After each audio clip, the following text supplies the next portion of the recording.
Τώρα. Κοιτάξτε, κορίτσια, σύμπτωση. Η Άντζελα Ευρυπίδη το 1998 ήταν η Σταρ Ελλάς. Όμως υπήρχε και η δεύτερη Σταρ Ελλάς. Αναπληρωματική, θα έλεγα. Θα είπες λίγο αναποδά. Όχι, η Δήμητρα Αιγινήτη είναι η Σταρ Ελλάς 98.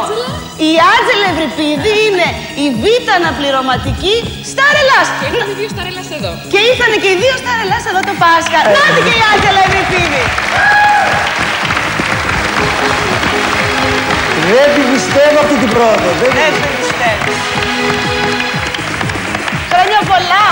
Να είσαι καλά. Να σου πω, Άντζελα, δεν πας δίπλα το σκηνοθέτη εσύ για να έχουμε ένα πράγμα έτσι. Σου άρεσε τώρα, εντάξει. Νομίζω ότι συμφωνεί. Είναι λίγο ικανοποιημένος τώρα. Λίγο... Συνήλθες, Εντάξει, μέχρι στιγμής. Να δούμε. Τι να κάνω παρακάτω. Τι να κάνεις. Ναι. Δεν θα πάμε τους καλεσμένους στο τραπέζι. Α, στο τραπέζι! Πάμε στο τραπέζι, κοιτάξτε τι φτιάξαμε. Παιδί μου, από μόνη της τίποτα δεν μπορεί να κάνει. Πάω, ρε παιδί μου, στο τραπέζι. Κορίτσια, ελάτε στο τραπέζι. Κοιτάξτε τι υπέροχο τραπέζι ετοιμάσαμε, πασχαλιάτικα. Όχι εμείς δηλαδή, άρια γεύσεων. Ελάτε, ελάτε. Ελάτε κοντά μου. Δεν ξέρω. Άλλων γεύσεων. Ναι, μπορείτε να πάρετε και αυγά, κορίτσια.